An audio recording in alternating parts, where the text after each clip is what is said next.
Selamat pagi anak-anak, apa kabarnya pada pagi hari ini? Semoga semuanya dalam keadaan sehat ya anak-anak. Dan jangan lupa untuk selalu menerapkan protokol kesehatan dimanapun kamu berada ya. Dan berharap semoga semuanya tetap semangat belajar, meskipun ada yang belajar di rumah maupun yang sudah tatap muka. Jangan lupa untuk giat belajar. Nah, seperti biasa, sebelum kita memulai pembelajaran pada pagi hari ini, terlebih dahulu kita berdoa. Demi nama Bapa, Putra, dan Roh Kudus. Amin. Bapa kami yang ada di surga, dimuliakanlah namamu. Datanglah kerajaanmu, jadilah kehendakmu di atas bumi seperti di dalam surga. Berilah kami rezeki pada hari ini, dan ampunilah kesalahan kami, seperti kami pun mengampuni yang bersalah kepada kami. Dan janganlah masukkan kami ke dalam pencobaan, tetapi bebaskanlah kami dari yang jahat. Amin. Demi nama Bapa, Putra, dan Roh Kudus. Amin. Oke anak-anak, pada pagi hari ini kita memasuki tema 3 ya, masih di tema 3, benda di sekitarku, subtema 1. Nah, dalam subtema 1 ini kita sudah berlanjut ke pembelajaran yang kelima. Dalam pembelajaran yang kelima ada 3 materi yang kita bahas. Yang pertama, benda berbahan kaca dan karet, sikap positif sila keempat Pancasila, dan menentukan hubungan antar satuan panjang. Ayo kita pelajari sama-sama. Nah, ini pelajaran bahasa Indonesia, benda berbahan kaca dan karet. Nah, tentu anak-anak sudah tahu ya, benda yang terbuat dari kaca dan karet. Nah, anak-anak bisa perhatikan benda-benda yang terbuat dari kaca dan karet yang ada dalam rumahmu atau di sekitarmu. Nah, benda berbahan kaca ini ada seperti piring, gelas, mangkuk, dan sebagainya ya. Sedangkan yang karet, nah, karet banyak, ada ban motor, apalagi ada apa? Ban mobil, dan masih banyak. Nah, benda berbahan karet, kaca banyak dijumpai dalam keseharian. Benda berbahan karet dan kaca itu banyak kita jumpai dalam keseharian. Kaca dikenal sebagai bahan yang keras, biasanya jernih atau bening, dan tembus cahaya. Kaca mempunyai sifat keras dan kedap air, tetapi kaca juga bersifat getas atau mudah pecah dan mudah tergores. Kaca digunakan untuk membuat berbagai benda, misalnya botol, akuarium, bohlam, gelas, monitor TV, cermin, kacamata, alat laboratorium, dan piring. Nah, sedangkan karet berasal dari olahan getah pohon karet yang diambil dengan cara disadap bagian batangnya. Karet memiliki sifat lentur, kenyal, dan tidak menghantarkan listrik, panas, kuat, serta mudah dibentuk. Karet biasa digunakan untuk membuat ban kendaraan bermotor, sandal, alas sepatu, dan bola. Nah, setiap benda-benda tersebut memiliki manfaatnya ya, manfaatnya. Ada kelebihan dan kelemahannya. Nah, seperti itu. Kalau kaca itu kelemahannya ya mudah pecah. Itu kelemahannya, tapi juga kelebihannya itu dia apa? Kelebihannya untuk menyimpan makanan-makanan panas atau benda panas itu tidak mudah apa? Tidak mudah terbakar. Seperti itu ya kaca. Nah, biasa kaca itu kita gunakan dalam kehidupan kita sehari-hari. Nah, dalam rumah tangga misalnya seperti piring dan mangkuk.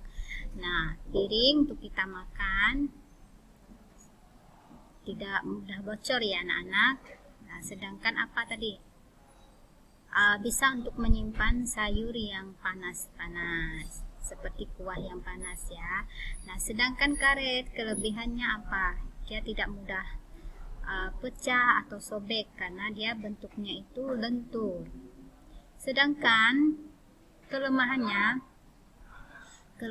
mudah terbakar. Nah, itu karet. Dan kelebihannya tadi tidak mudah sobek atau pecah. Itu kelebihannya anak-anak.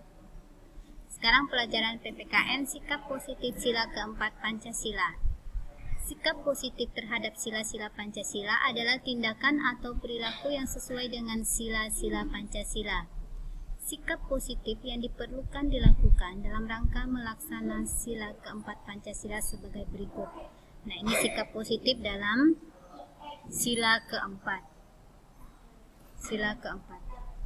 Nomor 1, mempertanggungjawabkan setiap keputusan musyawarah secara moral kepada Tuhan Yang Maha Esa.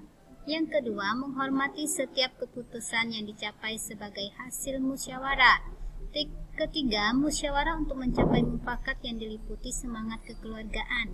Keempat, mengutamakan musyawarah dalam mengambil keputusan untuk kepentingan bersama. Kelima, menerima dan melaksanakan hasil keputusan musyawarah dengan rasa tanggung jawab. Keenam, tidak memaksakan kehendak kepada orang lain. Nah, ini adalah pengamalan ya, atau sikap positif dalam pengamalan sila keempat Pancasila.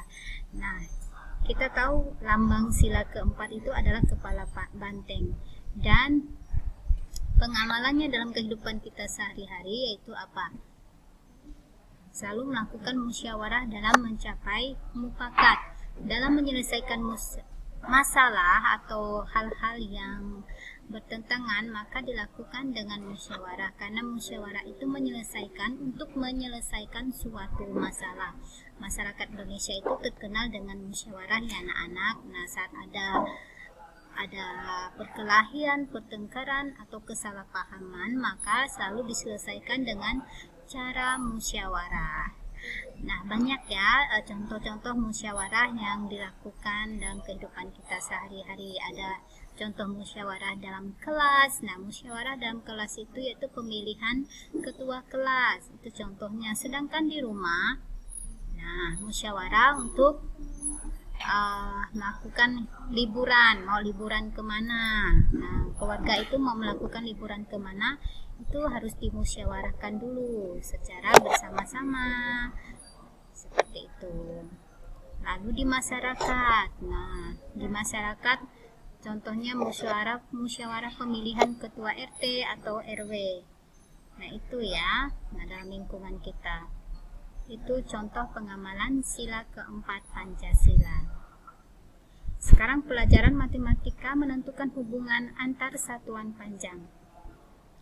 Tiap alat ukur memiliki satuan panjang yang tidak sama. Bagaimana hubungan antar satuan panjang tersebut? Nah, anak-anak PTM juga sudah mempelajari ini ya, satuan panjang sentimeter atau meter. Nah, satuan panjang yang umum digunakan dalam kehidupan sehari-hari misalnya meter atau m dan sentimeter atau cm.